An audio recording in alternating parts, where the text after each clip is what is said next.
Hello, everyone, and thank you for joining me for another episode of A Moment of Honor with the Sanctuarian. Today, my special guest is Mr. Geoff Grant from Geoff Grant Consulting. Hi, Geoff. Welcome.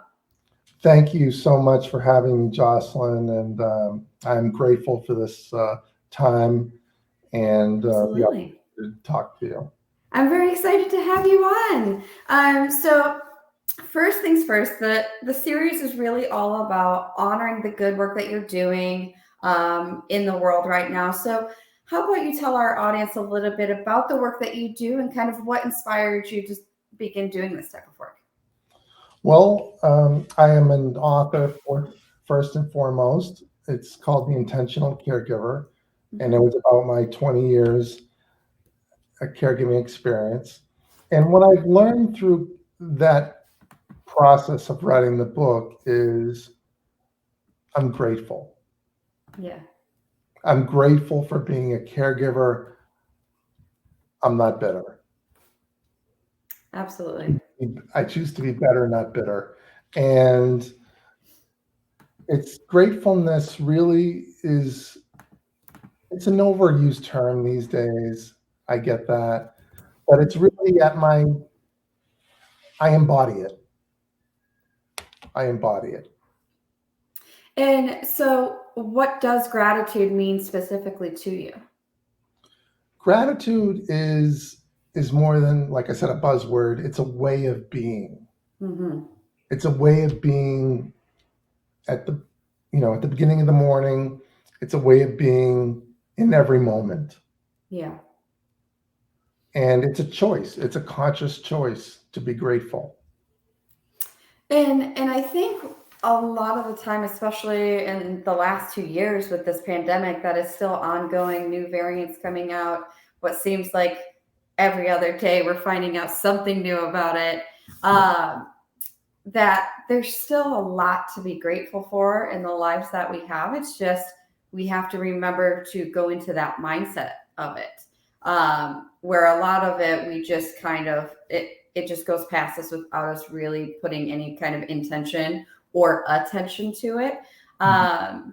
Now, speaking of the pandemic, and with you being an author and a consultant, have you noticed any kind of change in the way that you do business or speak with clients, or even promoting your book now that everything's kind of that virtual world? Well, I think I'm just grateful for the connection during this time where, they call it social distancing when they really should call it physical distancing. Yeah. I want to grow my connections during this time, and I want to deepen my connections with others during this time. Yeah. I don't want to hold back and be scared of the pandemic.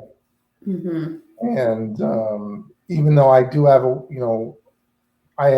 I have to be careful because I have a wife that I take care of, but I can still forge deep connections with people. And I'm learning to still do that over, virtually, over Zoom or FaceTime or whatever, or StreamYard.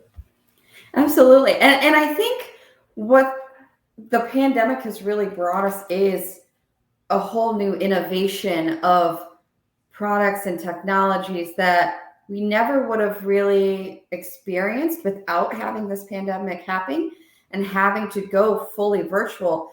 I know a lot of clients that I work with, and you'll understand this too, because you were in rooms speaking, you were in rooms facilitating workshops and things like that, and having to go from being in person to straight just virtual, you have to kind of be creative in how you are creating those calls and those workshops in a virtual setting to keep them still engaged. I think that's one of the biggest things that I hear still day to day of. That's the number one struggle that people are finding is just keeping people engaged in a virtual setting. How do you feel, or have you experienced that struggle of really kind of keeping them engaged?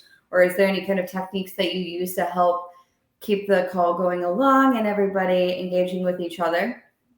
Well, I feel like, in any setting, it's the conversation. Yeah. It's really about the conversation.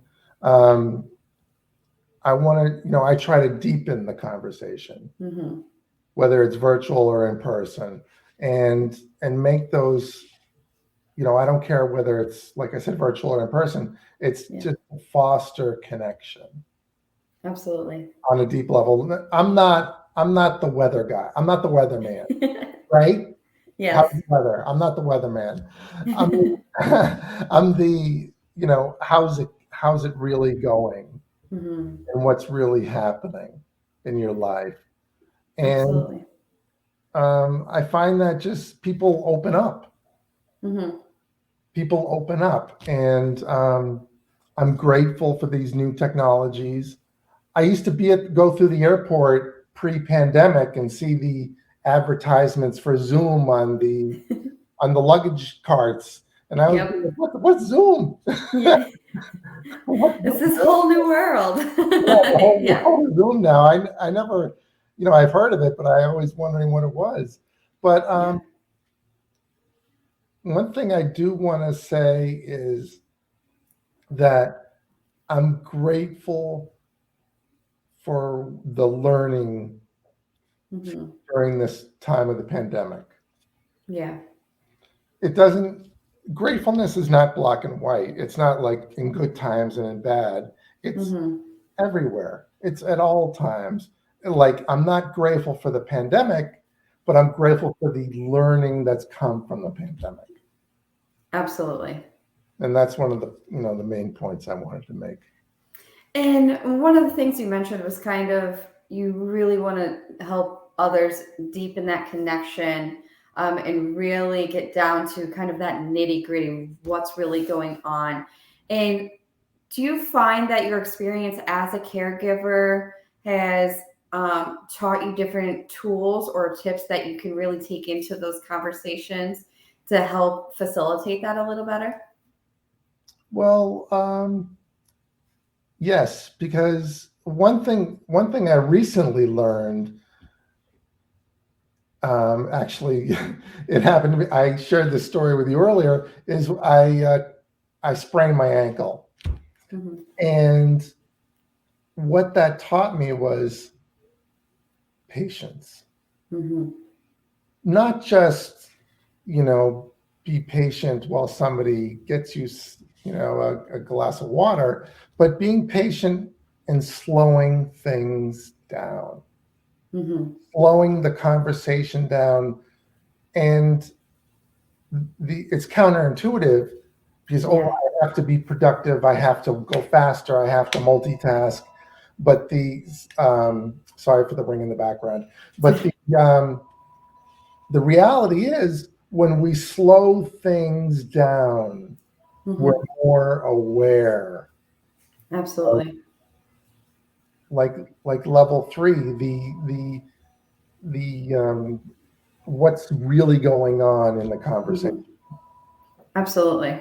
And being patient with others, being patient with myself, but being patient, and that's a skill. Yeah. That's a skill. Just like slowing things down is a skill. Absolutely. And one of the things I think that a big misconception around just the word productivity, it's a big word. It means, oh my goodness, I have to have all my endless task list. I have only so much time to do it, things like that, where it really is true. It's all about the intention to those tasks or things that you want to do. And it doesn't have to be everything gets done now in this short time frame. You really can slow down, because I feel like when you do slow it down, not only are you giving more attention and intention to those specific tasks, but you're also giving those who are going to be experiencing those, whether you're doing a Facebook Live or you're doing a reading from your book or you're doing a workshop, the content that comes out of that creation of just being able to slow down is going to be far more powerful than if you just rushed through it just to make sure that you had it met by the deadline.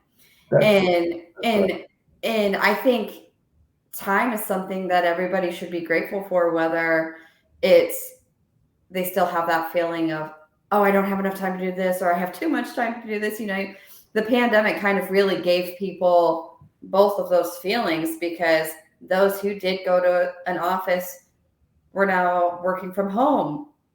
And it was a whole new structure to their day than being around a bunch of people. And so I know right now gratitude and creativity and self-care is a really large component of the work that you're doing. Do you have one or two tips that you can give our audience on just really kind of setting the intention around those three topics? Well, I think you said it best. First of all, set the intention. Yeah. Set the intention. I mean, we can all do, a gratitude journal. Mm-hmm. That, but I think it's really slowing everything down to the moment. Mm-hmm. I feel that slowing things down allows me to be fully present. Yeah. And fully aware, and just more available Mm-hmm. what's going on in the conversation, and to provide better feedback, Mm-hmm. and to be more productive. Well, and I think that opens you up to more opportunities of things that can come into you as well. I'm giving more of myself. Absolutely. And you're opening yourself to receiving more that can come in, whether it's learning or things like that, that really can then enhance whatever you're putting that intention to. And being able to slow down is when you're going to get that time to really focus in on that. And I think that's a really great point. To answer your question, you asked me earlier. It's really in the moment Mm-hmm. that we need these skills the most. Yeah. So if we practice them throughout the day, we're more likely to draw upon them in the moment. Oh yeah. So it's really like, I think that's what most people want is like, what skill, how do I use this skill in the moment? Absolutely. And the question is, using it throughout the day, you'll have access to that skill. Mm-hmm. Rather than saying, oh, what, it's in the moment, what do I do? Yeah. And I think having kind of that daily routine or that daily practice of doing it not only is going to strengthen you in those skills, but when you are in the moment, and especially if you're in a moment that does need that quick response, it's almost already going to have that muscle and mental memory of Exactly. what needs to happen. Exactly. It's like working, muscle memory, working out at the gym. Exactly. It's just more of that mental fitness, wouldn't you say? Yeah, resilience. Exactly. Absolutely. Now, what really kind of drove you to go more into the consulting side, and actually publishing your book on caregiving and self-care? What really drew you into those lanes, so to speak? I wanted to make an impact on the world. Mm-hmm. I know I have knowledge, and I've received feedback, and I just set the intention that, in a year, I'm going to publish this book. And it happened. Yeah. And I believe in living out your potential. And I just feel that working for someone else, I wasn't living up to my potential. Yeah. And that's why, I left my position and started writing this book. And some people thought I was crazy, and maybe I had to, was a little crazy to go out on my own. But Mhm. I'm glad I did. It has served me well. And I'm working on another book, and I'm very excited about that. And I just love being in rooms with people, whether it's Mhm. in person, and having that connection, conversation, and that those moments of insight. Of course. Now, since you brought up the new book that you're working on, I was segueing there, but you beat me to it. Can you give us just a little insight on the new book and kind of when we can keep an eye out for when that'll be hitting the stores?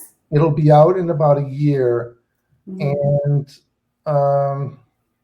I don't want to give too much away since it's sort of a new space. Mhm. Uh, let's just say that I think it'll be very it'll be something that it'll be some new ideas for me, and it'll be forge deeper connections with other people. And I just want to I'm keeping it close to the vest right now. Absolutely. Absolutely. It's And exciting, and I'm super. I mean, I believe that it's just opening myself up to new ideas and opening myself up to the world and being super vulnerable. that's And so great. I just don't want to say too much right now. But thank That is you. that is perfectly fine. I always like to with my clients is just let people know there's new things coming. So There's new things what coming. That's one way. and one of the things leaning into that is how can our followers today connect with you? They can connect on my Facebook page. Mhm. I have a business and a personal page. They can connect with me on LinkedIn, and I'm on I'm on Instagram as well. And they can connect with me on my website and receive a free chapter of my book if they and and it's I think I'm in this coming year I'm looking for new ways to connect with people. I think that's my intention for this Mhm. new year, is to really break down the walls and make new connections with people and deeper connections. That's so great. and and, And yeah, and be great and be open to sharing some of my new ideas. of course.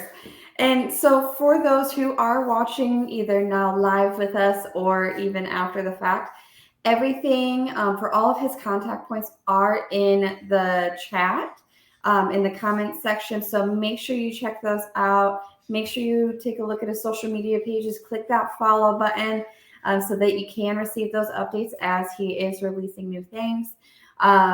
Also, if you can just tell our audience a little bit, if they do want to kind of connect with you and work one-on-one, what is the process they need to go through for You that? go to my website, jeffgrantconsulting.com. They schedule an appointment right there. It's all very easy to follow. And,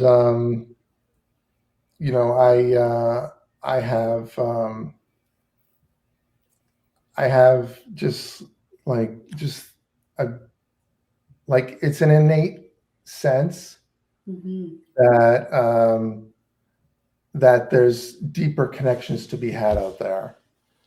And I think in this time, in this time of COVID, that people, like I said before, social distancing, it's not social distancing, it's physical distancing. And I think there's people out there craving for connection.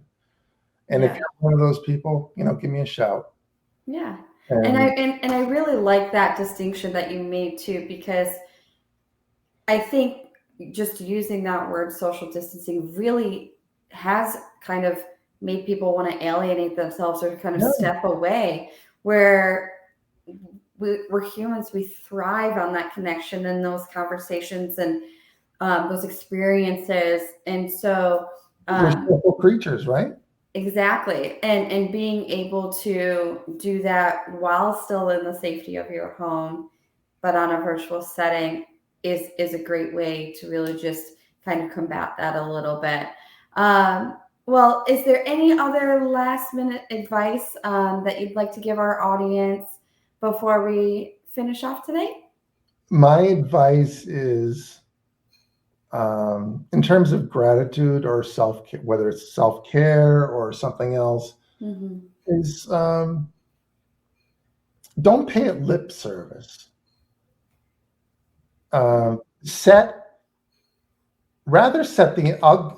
Here's something. Set an appointment on your calendar so you can have the time to practice either it's self-care or gratitude or whatever it is, purposeful, because it's your time ultimately. So why not set it on your calendar as time for yourself? I love that. And set it. It's a meeting. It's an appointment with yourself. Yeah. And I think another thing to that is make it a priority. And make it a priority. Exactly. You attend, work Zooms and work meetings. So why not make it as important as that? I think that's fantastic.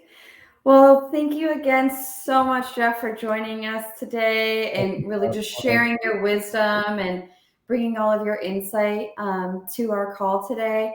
And again, I want to make sure everybody that if you do want to connect with Geoff and learn a little bit more about the work that he does or his book, all of those links are in the comment section. So make sure you check that out. And thank you again for joining me on another episode of A Moment of Honor. We'll see you again soon. Thank you, Jocelyn. And thank you, everybody, for watching. You're welcome.